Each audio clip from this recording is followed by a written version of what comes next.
Merci beaucoup, Pierre. Oui, effectivement, voilà, le message est passé. Donc, merci beaucoup, Pierre, pour cette invitation, donc, à laquelle j'ai répondu avec plaisir. Donc, comme tu l'as dit, tout cela est parti de cette histoire de lâcher de Pigargue. Alors, moi, je n'utilise pas le mot réintroduction, hein, vous comprendrez pourquoi, pendant ma conférence. Donc, il y a ce programme de lâcher qui a été initié en 2022. Et je dirais que peut-être, je regardais ça d'un peu loin à l'époque. Donc, tout ce que je vais vous raconter là, je l'ai plus ou moins écrit dans un grand article qui est paru dans la revue Nos Oiseaux au mois de juin donc, de cette année. Donc, pour ceux qui veulent tous les détails de mon analyse historique, tout est dans l'article. Là, je ne vais pas entrer dans tous ces détails et je vais aussi peut-être aborder d'autres éléments que je n'ai pas pu mettre dans l'article, un peu plus anecdotiques, un peu plus légers, mais enfin qui vont tous dans le même sens, d'expliquer ce qui s'est, à mon sens, passé autour du Léman au cours des derniers, je suis remonté assez loin, des derniers millénaires, jusqu'au 19e siècle. Donc, donc, ce qui a un peu lancé le feu aux poudres, c'est quand l'initiant du projet, donc aux Aigues du Léman, a prétendu qu'on avait un pigargue, le pigargue clé, celui qui a été tiré au domaine de Ripaille près de Thonon, se trouverait au Muséum d'histoire naturelle. Il a dit ça dans la presse. Et donc, je suis tombé là-dessus, puis je suis un peu tombé de ma chaise parce que je connais assez bien le muséum. Donc, si jamais, dorénavant, quand je parle du muséum, je parle bien du muséum de Genève, hein, parce qu'il y a beaucoup comme il y a beaucoup de Français qui nous écoutent, hein, pour moi, le muséum, quand je dirais dans ma conférence, à moins de le préciser, c'est le muséum d'histoire naturelle de Genève où je travaille. Il avait dit que donc on détenait ce spécimen. Et donc, ça m'a beaucoup étonné puisque je ne connaissais pas ce spécimen. Et c'est là que je me suis rendu compte qu'il se disait des choses pas tout à fait exactes dans le cadre de ce projet. Donc, j'ai commencé un peu à creuser. Et puis, donc là, il faut que je partage mon écran. Donc, je vais lancer mon. Là. Alors, est-ce que vous voyez la. Est-ce que vous voyez la slide? Pas du tout. Pas du tout. Attendez, alors. Pour moi, je vois pas. Non, non, c'est tout noir. Alors, attendez, ça va devenir. Là, Ouais, c'est bon? Oui, c'est bon. très bien. Très bien. Ok, très bien, merci. Donc, en fait, d'où l'intitulé de ma conférence. Donc, je me suis penché sur cette question. Là, je vous mets une photo qui n'a pas été faite au bord du Léman, à Thonon, mais qui a été faite en Norvège.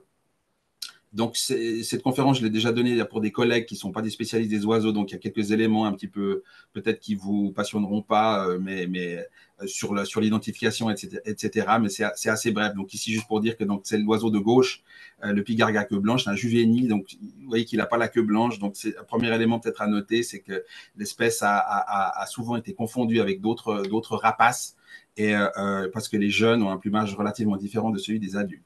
Alors donc, pourquoi cette question, que on devait se poser si urgemment, en tout cas pour moi, pourquoi cette question? Pourquoi est-ce que le pigargue a niché au bord du Léman?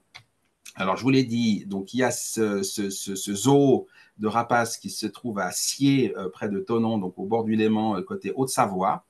Et donc ici, vous avez la homepage en fait du site en fait des Aigues du Léman, avec en bas à droite donc un chapitre entier sur le centre de réintroduction. Donc ils appellent ça le centre de réintroduction. Donc ce projet, donc comme l'a dit Pierre, il a été initié en 2022, mais apparemment il était déjà en gestation depuis 2007. Les initiateurs de ce projet m'avaient demandé mon avis en guillemets de spécialiste en 2020. J'avais déjà pu donner quelques éléments sur disons, le PDF qu'ils avaient fait pour expliquer leur démarche. Mais c'est clair que le plus important, c'est qu'il ne peut pas y avoir de réintroduction possible sans avoir de preuves de nidification. Et c'est là que le bas blesse, c'est justement, j'estime qu'ils sont allés chercher ces preuves de manière un petit peu hâtive et un peu sans trop de précaution. Et c'est justement ces soi-disant preuves que je me suis mis en devoir d'examiner. Alors, juste pour résumer, donc les objectifs du projet de lâcher, l'idée non plus, c'est pas de faire le procès des aigues du Léman acier. Moi-même, et je tiens à le dire, je suis pas un opposant, on va dire, au projet. Je suis un opposant à ce qu'on réécrive l'histoire, mais je suis pas forcément un opposant comme d'autres peuvent l'être directement au projet. Donc, à terme, l'objectif du projet français, c'est de recréer une population de 3 à 4 couples sur le bassin lémanique. Il y a 10 couples aux aigles du Léman acier, dont 7 reproducteurs qui sont originaires de Russie pour certains. Je ne suis pas allé chercher les détails, mais en gros, vous avez le tableau. Et donc, ces couples se reproduisent et le but, c'est de relâcher 80 oiseaux entre 2022 et 2030. Donc là, on est dans la 22, 23, 24, 25. On est dans la 4e année de lâcher de pigargues acier. Juste pour vous donner une idée, donc le château de, les aigles du Léman se trouvent ici à l'endroit de la Flèche Rouge et se trouve à seulement 10 km du domaine de Ripaille, dont on va reparler tout à l'heure, qui est l'endroit, le site clé de la soi-disant nidification du pigargue. Et cette proximité, on va dire, des deux sites explique peut-être aussi un certain enthousiasme, on va dire, de la part des initiateurs qui rêveraient bien de voir revenir des pigargues dans cette région. Juste pour peut-être vous remettre en tête la distribution actuelle du pigargue à queue blanche. C'est un oiseau donc eurasiatique. Hein, vous voyez la très large répartition. Vous connaissez bien les couleurs, j'imagine, la signification. Donc en rouge, les sites de nidification. En violet, là où l'espèce se trouve toute l'année. Donc vous avez à la fois des hivernants et des nicheurs. Et puis en bleu, les endroits où l'espèce n'est vue qu'en hiver. Vous voyez que du côté de l'Europe de l'Ouest, c'est plutôt le désert. Évidemment, vous avez en plus là-dessus, qui n'est pas vraiment dessiné, mais l'ératisme des jeunes qui se baladent beaucoup et donc qui sont susceptibles d'apparaître un petit peu n'importe où, même en dehors des zones bleues en hiver. Et donc, c'est pour ça que c'est une espèce qui a souvent été considérée comme relativement commune un peu partout, parce qu'en fait, on en voyait beaucoup. On en voyait en hiver un petit peu partout, mais évidemment que c'était des jeunes, comme celui de la photo que je vous ai montré au début, et pas des nicheurs. Donc, en gros, les grandes causes du déclin du pigargue à queue blanche depuis 1800, c'est en gros les persécutions directes avec les collègues d'œufs, la chasse, les appâts empoisonnés, la destruction de l'habitat, principalement l'abattage des grands arbres. C'est un peu la même problématique qu'avec le balbuzard pêcheur. Dès 1850, vous avez des pollutions par des pesticides organochlorés, des métaux lourds. Vous avez de l'empoisonnement par le plomb dans les carcasses, le développement touristique, la privatisation des terres. Et puis, en plus, là, sont venues les éoliennes. Il y a une étude récemment qui a montré que dans un rayon de 500 mètres des turbines, le taux de reproduction diminue. Et là, je ne veux pas vous assommer avec des chiffres, mais en gros, pour l'Europe de l'Ouest, vous avez l'essentiel des populations actuelles qui sont en Norvège. C'est dans les 3-4 000 couples. La Russie européenne, 2-3 000 couples. La Pologne, quelques milliers de couples. Et ensuite, Suède, Allemagne, Finlande, Estonie. Là, ça se compte en centaines de couples. Donc, une espèce qui est en progression, mais qui n'est pas hyper abondante. Alors, juste pour vous rappeler aussi que, donc, comme je l'ai évoqué au début, c'est une espèce qui va muer sur de nombreuses années. Et donc, les jeunes ont un aspect assez différent des adultes. Comme vous pouvez voir, donc à gauche, le juvénile. Ensuite, vous avez, je saute les étapes intermédiaires, donc c'est piqué du guide ornitho, là, que vous connaissez sûrement. Mais voilà, 3 stades de plumage relativement différents. Vous pouvez comparer, par exemple, aussi avec l'aigle royal. C'est à dessein que je choisis l'aigle royal parce qu'ils sont souvent confondus, encore aujourd'hui. Donc, vous avez le plumage juvénile qui est très différent du plumage adulte pour différentes raisons. Mais les plumages intermédiaires, particulièrement les jeunes, sont parfois confondus.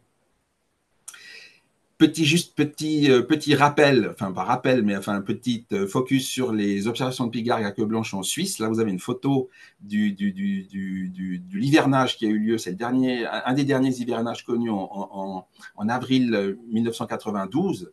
Donc, photo de mon collègue Lionel Moumari. On avait publié quelque chose là-dessus. Donc, il y avait eu un hivernage qui avait eu lieu dans la réserve des Grangettes au bord du Léman. Et si vous avez sur cette carte la répartition de toutes les données entre 1951 et 2022.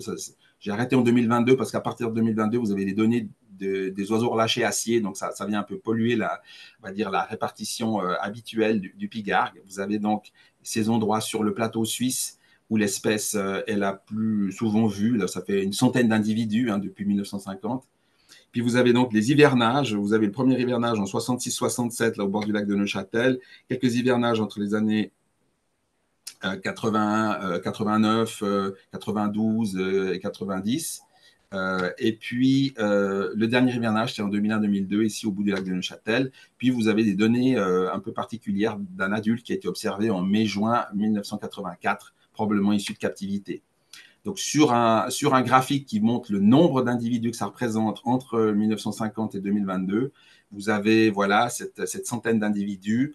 Vous voyez, c'est à peu près 1 à 2 à 3 individus par année. Vous avez quelques adultes qui ont été observés plutôt dans les années plus récentes.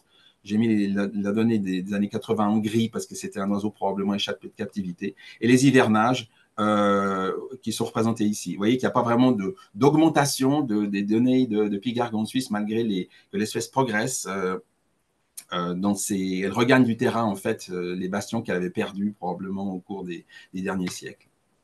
Donc, si maintenant on fait un petit zoom sur l'Europe de l'Ouest, là, j'ai repris la carte de tout à l'heure. J'ai rajouté en France les nouveaux points, donc les 3 données connues depuis les années 2011, des nicheurs récents qui sont apparus en France.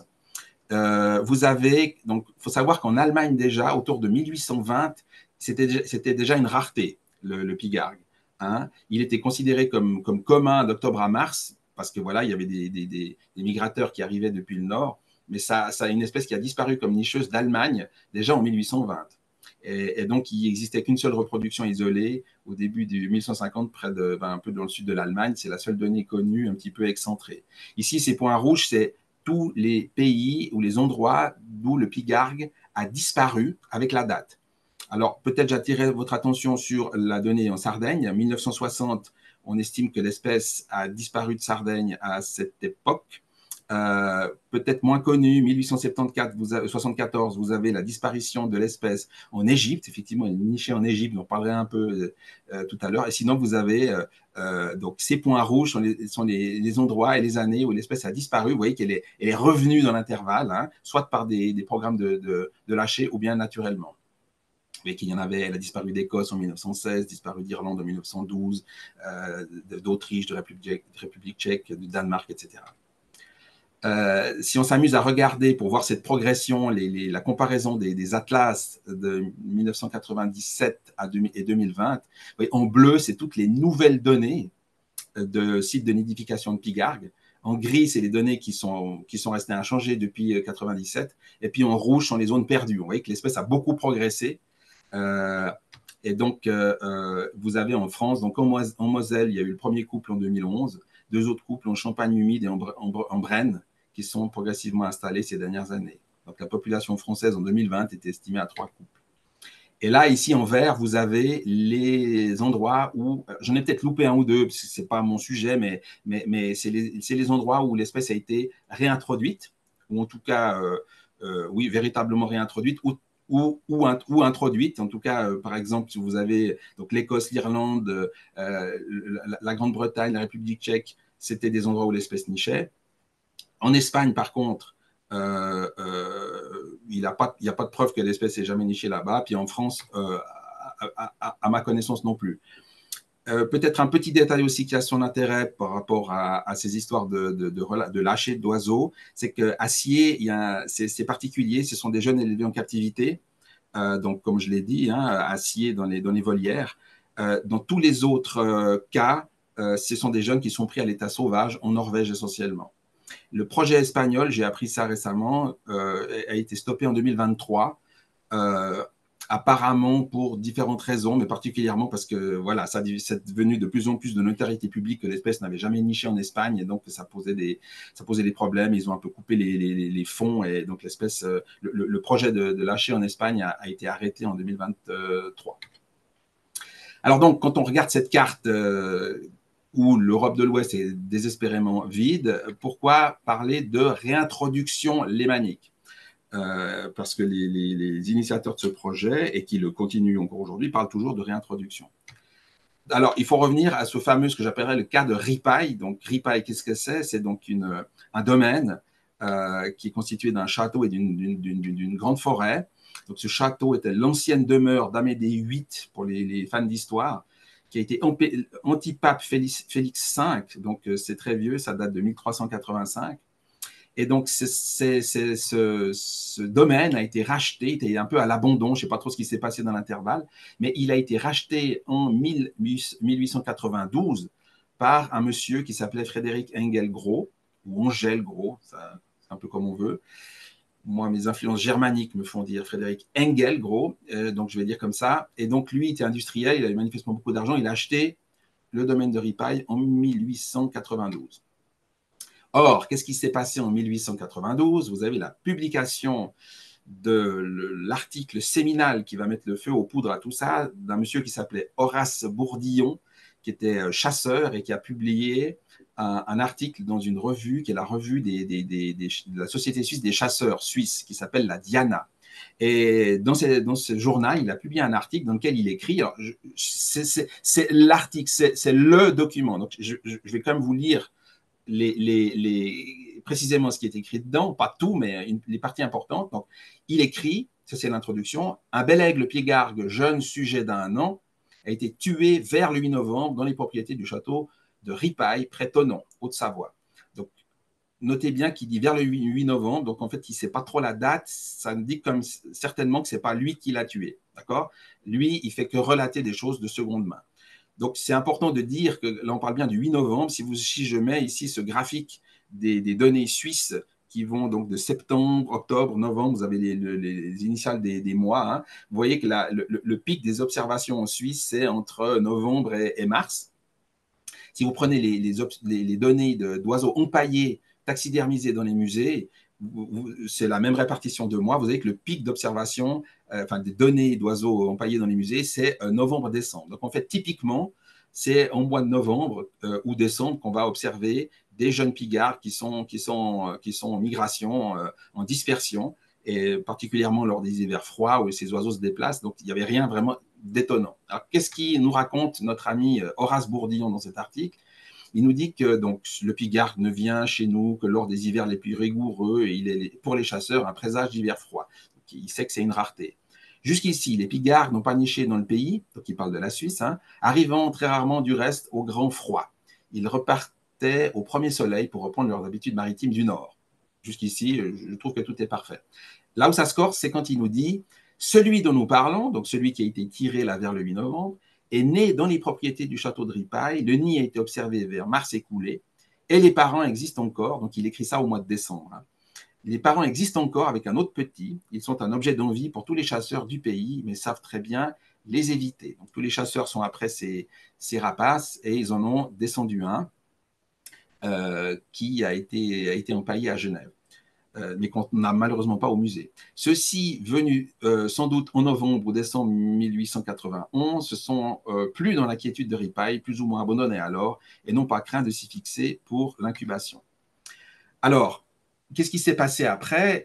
Donc, vous avez cet article écrit par un chasseur, extrêmement, on va dire, superficiel. Il n'y a aucune description, même pas des oiseaux, même pas du nid, on ne sait pas où c'est exactement, etc. Enfin bon, c'est même pas lui qui a vu tout ça. Mais c'est revenu aux oreilles du grand ornithologue suisse qui s'appelle Victor Facio et qui relatait tout ce qu'il pouvait dans ses livres. Et il nous écrit dans sa notice sur le pigargue, on n'avait pas que je sache constaté de nichés bien authentiques de ce grand rapace dans le pays jusqu'en 1892, époque à laquelle une paire de pigargues s'établit et nicha dans la forêt de Ripaille, non loin de Thonon, sur la rive savoyarde du lac Léman. Des gens dignes de foi, donc c'est pas lui, hein, des gens dignes de foi, assure avoir vu l'air sur un grand arbre et la famille entière, composée de 4 individus, 2 jeunes et 2 parents. J'ai vu à Genève un des jeunes tué à Ripaille le 3 novembre 1892 et on m'affirme qu'un second individu a été capturé aussi, mais malheureusement pas conservé. Donc lui, il l'a vraiment vu. Alors, il ne décrit pas, mais on peut lui faire confiance, quoique, mais on peut lui faire confiance que c'était vraiment un pigargue. Quand je dis quoique, donc il faut prendre Facio, quand on lit tout Facio, c'est une mine de renseignements, mais il faut le prendre avec des pincettes. Hein. Je prends quelques exemples, hein, parce qu'il y en a des centaines, tirés de Facio dans sa publication de 1899, dont je vous ai montré un extrait à l'instant. Donc, en plus du cas de Ripaille, vous avez par exemple le faucon émerillon se reproduit en Suisse et en Savoie. Bon, fadaise. L'aigle criard, bien que l'espèce niche parfois en Savoie selon Bailly, elle paraît ne se reproduire qu'assez rarement dans nos régions. Alors voilà, il cite quand même Bailly qui lui disait ça. Évidemment, c'est n'importe quoi. Et en l'occurrence, il considère Failly comme digne de foi, pour reprendre son expression avec le pigargue. Par exemple, le bécasseau variable, ici, Facio disait en 1899, quelques pères nichent presque tous les ans, ça et là, dans nos marais ou sur les grèves de nos lacs et rivières, non seulement en plaine et dans les régions montagneuses, mais aussi jusque dans la région alpine. On ne sait pas trop d'où il sort ça, si c'était une confusion avec le guignette, où il confondait les migrateurs qui revenaient déjà des fois en juillet sur des lacs de montagne, mais enfin, c'est évidemment n'importe quoi. Le phragmite aquatique aussi serait nicheur, etc. Donc, il y a plein de choses complètement farfelues dans Facio. Alors ensuite, il s'est passé un truc quand même assez cocasse, c'est que il y a un monsieur qui s'appelle André Engel. Vous vous souvenez de Frédéric Engelgros, qui était le père. Eh bien, vous avez André Engel et le fils de Engel, qui était peintre et naturaliste, qui était donc le fils de Frédéric Engel, et qui était lui passionné de toutes sortes de choses, passionné de rapaces, et puis qui faisait aussi beaucoup de l'aquarelle, excellent aquarelliste. Et quand il a lu ça, on parlait de ripaille dans Facio, parce que manifestement Engel lisait Facio, il a écrit à Facio, et il lui écrit, et donc Facio, qui écrivait tout, il note dans le second appendice de son premier ouvrage, qui est un pavé, hein, donc dans l'appendice, c'est-à-dire à la page 1700 et quelques, il écrit « Monsieur Engel m'a dit, Monsieur A. Engel, c'est important, donc c'est bien le fils, André, m'a dit en 1900, donc il publie ça en 1904, m'a dit en 1900 n'avoir pas eu connaissance de la nichée signalée dans la forêt de Ripaille en 1892, époque coïncidant à peu près avec celle de son établissement dans la localité 9 ans auparavant. » Donc, lui, il était là, il dit « Moi, j'ai rien vu, je pense que c'est pas vrai. » Je me permets une petite digression que je n'ai pas publiée parce que c'est une petite anecdote, mais c'est rigolo. Il cite notre ami Facio un peu plus bas qu'il y a le docteur Fischer-Zigwart qui signale en 1902 la capture le 30 juillet d'un Seeadler, donc Seeadler, donc en allemand c'est le pigargue, sur les bords de la Limmat, donc une rivière en Suisse allemande, près d'Untereinstringen en Argovie. Alors ce spécimen m'a beaucoup intéressé parce que c'est la seule donnée qu'on a du mois de juillet, à part ces données d'adultes plus récentes. Donc, le 30 juillet, on s'est dit, tiens, il ne dit pas si c'est un adulte, ça pourrait être un jeune. Enfin, ça, c'est une donnée intéressante. Les données hivernales sont relativement banales, mais celle-ci m'intéressait beaucoup. Et quand j'ai recherché les spécimens de ce Fischer-Zigwart, qui sont toutes conservées dans un musée en Suisse allemande, qui s'appelle à Zofingen, le musée de Zofingen, il y a toute la collection de Fischer-Zigwart qui est là-bas, et j'ai demandé des photos des spécimens.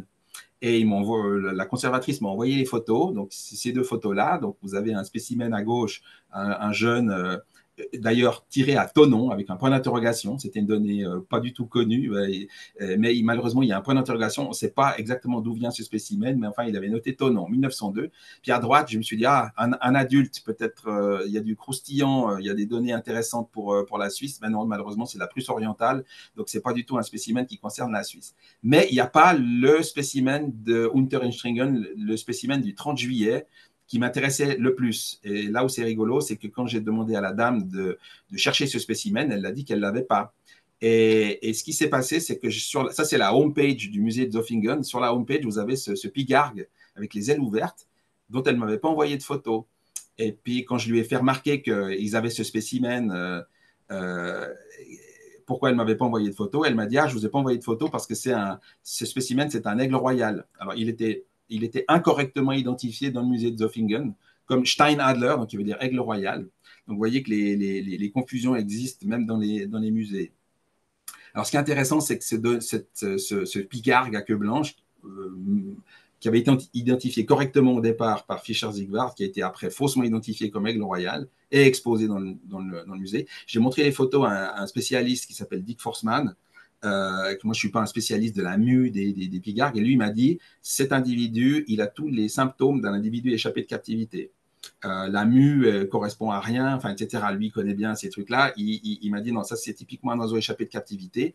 Et d'ailleurs, il a été capturé, cet oiseau, alors qu'il essayait de chasser des poules dans un poulailler. Donc, il est venu tout près des humains. Manifestement, il était peu farouche. Donc, la seule donnée historique de juillet qu'elle est suspecte, il y a probablement une origine captive. Et donc, vous voyez aussi que les erreurs d'identification sont courantes même dans les musées. Et alors, comme si ça ne suffisait pas, notre ami André Engel, donc le fils de Frédéric Engel, il y a eu un deuxième article qui, cette fois-ci, est paru donc, au sujet des pigargues en 1920. Et cette fois-là, l'auteur relatait le fait que des pigargues avaient été tués dans la région et puis qu'ils avaient été faussement identifiés comme aigles royales. Donc, il y avait de nouveau des erreurs d'identification par des, par des chasseurs. Et il a précisé que le pigargue, qui était le sujet de son article, ne nichait pas en Suisse, sauf la nidification comment dire, la nidification à ripaille. Alors ça a fait sauter en l'air de nouveau notre ami André Engel, qui a écrit à Alfred Richard, donc l'auteur de l'article, pour lui dire que il n'y avait pas eu de niche. Alors, si on lit de nidification, donc, et Alfred Richard a publié une note à ce sujet, il a dit « Monsieur André Engel, fils du propriétaire du domaine de Ripaille, nous écrit pour nous dire qu'il croit que le passage de Facio relatif à une nichée de Pigard constaté à Ripaille en 1892, voire l'histoire naturelle des oiseaux, etc., repose sur des renseignements erronés fournis à l'auteur. » Donc, rebelote, il raconte ça. En effet, il ressort d'une lettre datée du 18 novembre 1892, trouvée dans les archives du domaine et dont notre correspondant nous adresse copie, que le pigargue provenant de Ripaille et vu par Facio à Genève le 3 novembre 1892 était un individu isolé, tué au début du même mois, dont le montage fut confié à Cordin, rue des Chaudronniers à Genève. Cet individu, jeune représentant mâle de l'espèce, se trouve actuellement dans la collection de M. Engel. C'est sans doute chez Cordin que Facio l'aura vu. D'autre part, la capture de ce pigargue à Ripaille est racontée tout au long dans les notes du catalogue de M. Engel. Je vous ai dit qu'il était fan de rapaces. Il était jeune, mais il adorait déjà les rapaces. Donc, il racontait ça dans un catalogue. Sans qu'aucune mention y soit faite d'autres aigles d'une même espèce et encore moins d'une nichée. Il faut donc admettre avec notre correspondant, pour lequel la chose ne fait pas l'ombre d'un doute, que le récit d'un fait authentique en soi, donc le fait qu'on a tué un jeune pigargue à Ripaille en 1892, en passant de bouche en bouche, ce sera quelque peu dénaturé et aura fini par donner lieu à une légende. Voilà. Donc il y a eu 2 démentis sur l'identification à Ripaille, une en 1900 et une en 1920. Et André Engel suivait particulièrement les rapaces. Malheureusement, on n'a pas accès à ces archives. Je vous ai mis pour la bonne bouche parce que des gens ont dit oui, mais il avait 12 ans à l'époque des faits, c'était qu'un gamin, etc. Alors, je vous ai mis une aquarelle d'André Engel qu'il a réalisée à 15 ans. Vous voyez que c'était un gamin qui avait l'air assez précoce et puis assez précis et minutieux dans ce qu'il faisait. Alors, pour mon article, dont évidemment, je vous conseille la lecture dans Nos oiseaux, je me suis penché sur la littérature ancienne de manière assez exhaustive. J'ai fait des recherches particulières pour l'Allemagne, la France, l'Italie, l'Espagne et l'Égypte. J'ai recherché les données muséales en Suisse, en France et dans les collections locales et j'ai fait des recherches sur les données archéologiques et archéozoologiques. Alors, pour la bibliographie, c'est ce genre d'ouvrage, des Gessner, peut-être ça parlera à certains, Ray et Willoughby, Linné, Salerne, Buffon.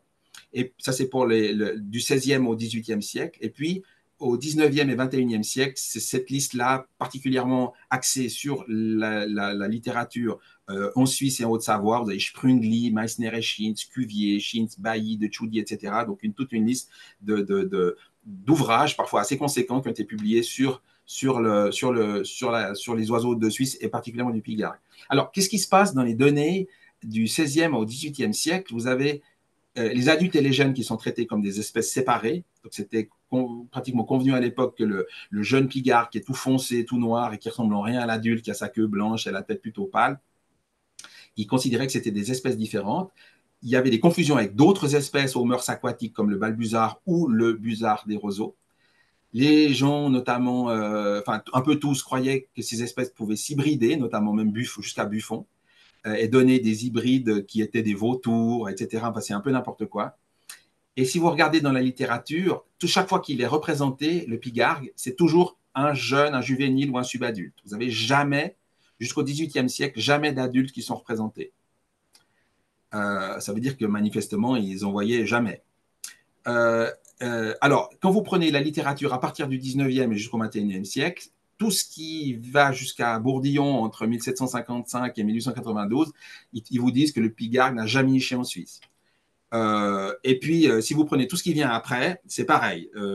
Et ils parlent absolument même plus de la donnée de Bourdillon et des élucubrations de Facio. Mais vous avez cette petite parenthèse de 1892, hautement contestable, dans laquelle se sont engouffrés certains pour nous faire croire que l'espèce était nichée, enfin dans la région, était même commune. Donc, alors que dans la littérature, vous pouvez chercher, vous ne trouvez absolument rien. En fait, Cuvier et d'ailleurs aussi et d'autres avaient remarqué, il avait déjà tout compris, donc il écrit dans l'œuvre complète de Buffon, qui a été annotée par Pierre Flourens, donc ça a été publié 85 ans après l'original, Flourens fait justement la note suivante où il dit « L'orfraie et le pigargue ». Alors, en fait, ils appelaient le jeune pigargue l'orfraie et l'adulte, ils l'appelaient le pigargue. Et ils croyaient que c'était deux espèces différentes. Et Cuvier a mis de l'ordre là-dedans, il nous dit « L'orfraie et le pigargue ne forment qu'une espèce qui, dans ses premières années, a le bec noir, la queue noirâtre, tachetée de blanchâtre, le plumage brunâtre, etc. » C'est alors ce qu'on appelle le falco ossifragus, du casseur d'os, ou orfraie. Avec l'âge, l'orfraie devient d'un gris-brun uniforme, plus pâle, à la tête et au cou, avec une queue toute blanche et un bec jaune pâle. C'est le falco albicilla, ou pigargue. On a vérifié plusieurs fois ce changement à la ménagerie du muséum. Quant au petit pigargue, ce n'est que le mâle du grand, etc. Donc, à partir du 19e, on a compris que c'était bien la même espèce. Vous avez donc, je vous ai dit, d'autres sources de confusion possibles, c'est que ces rapaces aux mœurs aquatiques avaient des noms semblables. Donc, vous avez par exemple le pigargue à queue blanche, qui est donc le Alliaetus albicilla, qu'on appelait orfraie ou ossifrage. Vous avez le balbuzard pêcheur, le pondion Alliaetus, donc référence à la pêche, que les Anglais appelaient osprey, qui est tiré de orfraie également. On l'appelait aussi l'orfraie. Puis le busard des roseaux, le Circus aeruginosus, qu'on appelait aussi offraigne. Et je vous passe encore l'eau froid, qui était parfois donné comme variante en fait dialectale aussi au Circaète Jean Leblanc.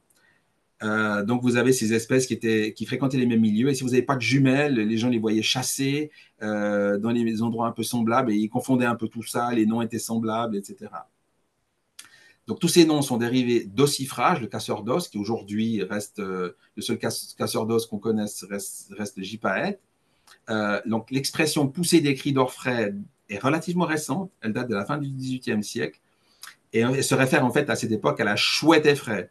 Donc, il y a eu un glissement sémantique entre l'orfraie et l'effraie. Mais quand on parle de pousser des cris d'orfraie, on ne parle pas du pigargue, mais on parle bien de la chouette effraie. Autre confusion liée au nom. Donc, par exemple, certains ont dit oui, il y avait des pigargues partout, notamment, regardez, Jean-Jacques Rousseau, dans ses rêveries du promeneur solitaire, nous raconte, il parle de l'orfraie, donc il y en avait partout, mais il dit bien le duc, la chevêche et l'orfraie faisaient entendre leurs cris dans les fentes de la montagne.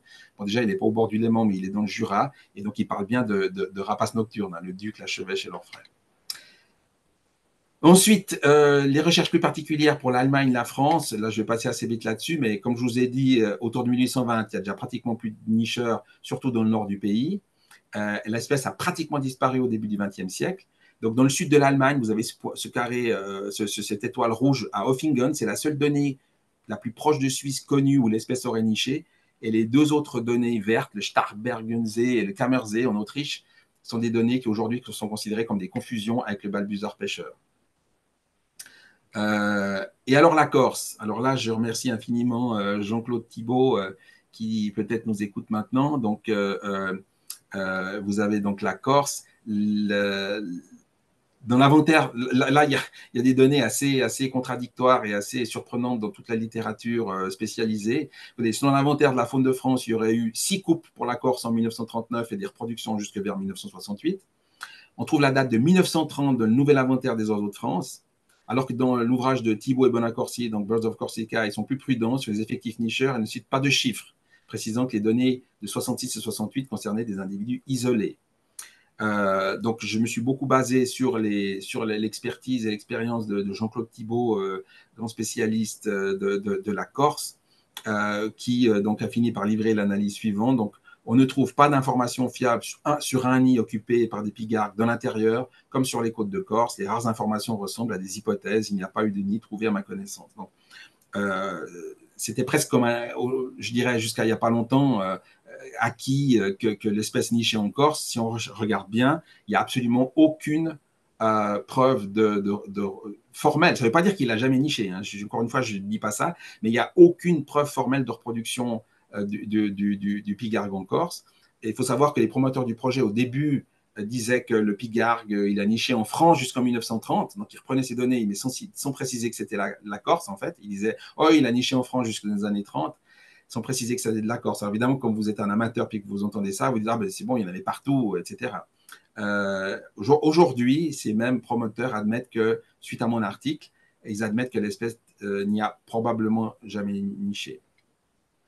Ici, encore merci à Jean-Claude Thibault pour cette photo d'un spécimen qui est donc la seule preuve connue à ce jour de reproduction en Sardaigne. Donc, on pense qu'en fait, les pigargues de Corse étaient des pigargues sardes qui venaient faire en hiver des balades autour des grands étangs, mais que l'espèce se produisait en Sardaigne, où les biotopes étaient nettement différents, avec des grandes plaines alluviales, avec des grands marais. Et donc, il y aurait eu jusqu'à 5-6 couples, ce qui est tout à fait probable. Et en tout cas, il y a un poussin qui a été photographié au Museo della Specola à Florence par Jean-Claude. Et donc, c'est bien un jeune pigard de quelques semaines. Alors, je vous ai dit que je vous toucherai un mot parce que c'est quand même rigolo de voir un peu la plasticité quand même de ces oiseaux. Donc, les reproductions qui n'ont plus lieu aujourd'hui, mais en Égypte. Donc, ce qui est intéressant en Égypte, donc il y a 5 spécimens qui ont été collectés, il y a des œufs qui ont été collectés, donc il n'y a pas de doute qu'ils nichaient là-bas. Et ce qui est rigolo, c'est qu'ils nichaient au sol, dans les marais, sur c'est pas des roseaux, mais des grandes plantes aquatiques couchées qui forment des véritables tapis. Et donc, les pigargues nichaient là au sol dans ces endroits. Donc, il a niché jusqu'en 1873. Il faut savoir qu'ils ont creusé le canal de Suez en 1869, tout près là. Donc, il y a eu probablement énormément de dérangements. Mais l'espèce ne niche plus là. Ah là, les données muséales, c'est aussi assez intéressant. Là, vous avez la répartition de toutes les données où on a un spécimen de Suisse. Voilà. Peut-être je mets un peu en exergue ces deux données-là, 1915 et 1919, qui sont les deux pigargues. Donc, ils ont tous été tirés en hiver, hein, vous voyez, ou en automne, quand il y a la date. Ces deux-là, c'est ceux qui ont fait l'objet d'un article parce qu'ils avaient été faussement identifiés comme un aigle royal et qui a fait que André Engel s'est de nouveau manifesté pour dire que le pigargue n'avait jamais niché à Ripaille. Donc voilà les 16 données suisses entre 1822 et 1945. Et encore une fois, donc c'est tous des jeunes. Là, vous avez quelques photos des spécimens suisses. Celui en haut à droite est au Muséum de Genève. Celui du milieu, vous le connaissez, c'est celui de Zofingue, etc., etc. Que des jeunes ou des immatures. Donc jamais d'adultes, comme par hasard. Donc, comme pour les gravures, hein, on nous trouve des jeunes en hiver, que des jeunes en hiver dans les collections des musées suisses. Alors, donc moi j'ai accès évidemment assez facilement aux collections du muséum. Je suis un peu tombé de ma chaise quand j'ai trouvé 2 œufs de pigargues notés bassin du Léman. Alors là, je me suis dit, ah bah tiens, bah voilà, finalement ils avaient raison, non Lascar, il y a vraiment eu du pigargue qui a niché dans le bassin du Léman. Alors le problème, c'est que cette ponte, c'est bien des œufs de pigargue, ça c'est sûr. Il faut partie d'un lot qui a été acquis par le muséum en 1897. C'est un lot de presque 200 pontes. Et tous les oiseaux, toutes les œufs de ce lot sont enregistrés bassin du Léman. Et là-dedans, vous avez le tourne-pierre à collier, 5 espèces de chevaliers, des bécassos, de Temminck, la sterne de Dougal, le grand labe, le phragmite aquatique, le jaseur boréal, etc. Donc, c'est évidemment par erreur que toutes ces pontes ont été attribuées au bassin lémanique. Vous avez la plupart des oiseaux, des œufs de cette série qui sont des oiseaux justement de Scandinavie. Donc, en fait, la ponte du muséum à Genève, elle est évidemment, on ne peut pas en tenir compte. Par contre, on a une ponte qui a été achetée en 1870 de Balbuzard pêcheur, noté forêt de Ripaille, 19 mai 1870. Donc, ponte de 2 œufs, est donc tout à fait crédible. Et d'ailleurs, André Engel signale que le Balbuzard pêcheur avait niché en fait dans la forêt de Ripaille. Donc, manifestement, c'était le cas. Et donc, c'est peut-être une des raisons qu'il y a eu des confusions. À Ripaille, une confusion avec le Balbuzard pêcheur est très probable. C'est intéressant de regarder au muséum ce qu'on a avec d'autres grands rapaces prestigieux. Vous savez que le percnoptère d'Égypte nichait sur la montagne du Salève, donc qui est une grande montagne, enfin grande, pas très élevée, mais avec des grandes falaises où l'espèce nichait. Et donc, elle nichait à peu près à la même période, jusqu'à la fin du 19e, début du 20e siècle. Et qu'est-ce qu'on a au muséum, en fait, de percnoptères? Et bien là, quand vous avez de tels rapaces qui nichent dans la proximité, ben, on en a 4, 5, 6, 7, on a 8 spécimens au muséum. Donc, 4 adultes, 1 juvénile, 2 pontes. Donc voilà, donc les chasseurs à l'époque ne faisaient pas dans le détail, et donc ce serait extrêmement improbable, voire impossible, que si le pigargue nichait de manière régulière dans la proximité du bassin genevois, il n'y en a pas eu un dans les collections. C'est pratiquement impossible. Quand un nicheur rare est présent en Suisse, il se trouve dans les collections du muséum. Et puis, peut-être plus anecdotique, mais enfin, j'ai fait quelques recherches sur l'archéologie et l'archéozoologie pour savoir où se trouvaient éventuellement les restes de pigargues, est-ce qu'on en trouvait peut-être beaucoup à une certaine époque, etc. Alors, on n'en trouve pas des milliers. Là, vous avez les données de Suisse avec les données entre 7500 ans et 500 ans. Donc, en jaune clair, c'est les données récentes d'il y a 500 ans, et puis plus c'est foncé, plus c'est ancien. Ce qui est peut-être intéressant, c'est que vous avez deux croix, je ne sais pas si vous les voyez bien, à Avenches et à Vidi, qui sont des endroits qui ont été extrêmement recherchés et très étudiés par des archéozoologues, et on n'a jamais trouvé de pigargue dans ces endroits. Donc, on en a trouvé ailleurs, mais vous voyez, c'est des données qui datent de 5-6 000 ans. Alors, les données plus récentes sont autour de châteaux. Et là, il faut se méfier parce qu'on a montré qu'en Allemagne, dans le nord de l'Allemagne, il y avait une véritable industrie de la plume de pigargue pour fabriquer des flèches à l'époque médiévale, pour équiper les carreaux, etc., évidemment pour une plus grande précision.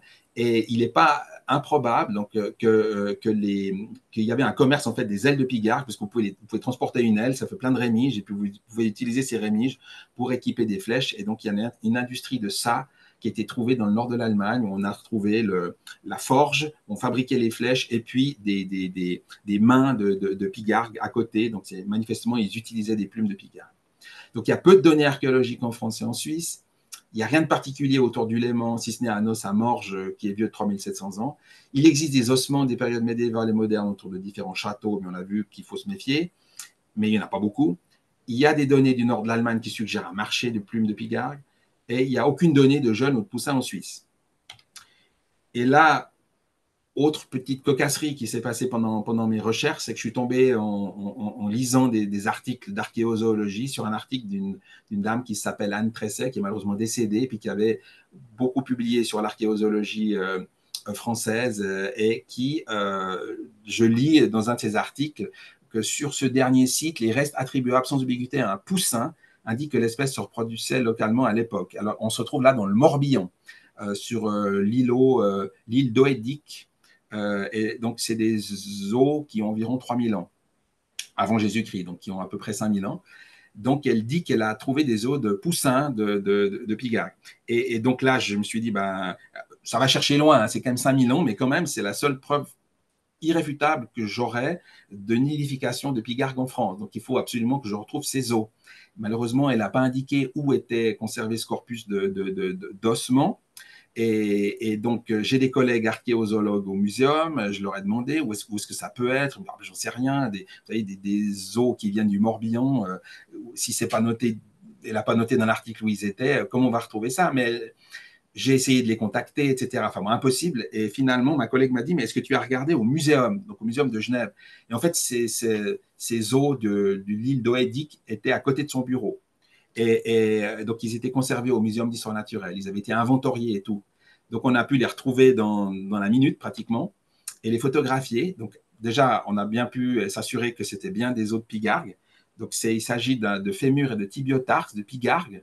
Vous avez à gauche et à droite fémur et tibiotarse d'adultes, puis au milieu, les mêmes os, mais d'un jeune. En fait, les spécialistes reconnaissent les os de jeunes, sont un peu plus courts. Ils ont une structure un peu, enfin les épiphyses, c'est mal épiphysé, enfin les épiphyses sont un peu comme ça poreuses et puis moins avec les contours moins bien délimités, donc qui indique clairement qu'il s'agit d'un juvénile tout juste volant. Donc ces restes vieux d'environ 4500-5000 ans constituent peut-être à ce jour l'unique preuve de reproduction du pigargue à queue blanche en France avant le 21e siècle, comme vous savez que l'espèce est revenue.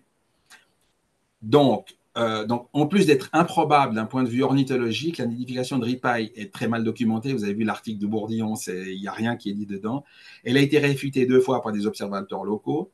Elle était à juste titre oubliée depuis 120 ans dans toute la littérature, mais elle continue d'être répétée comme une vérité dans la presse depuis bientôt 10 ans, puisque chaque fois qu'il relâche des pigargues, c'est le marronnier de la région, et chaque année, les journalistes répètent que l'espèce a disparu du Léman en 1892, c'est répété chaque année. Donc, j'espérerais qu'après cet article, on soit un peu plus prudent sur ce genre d'assertion. Voilà, je vous remercie pour votre attention et puis je reste à votre disposition pour des éventuelles questions. Eh bien, merci bien. Et puis,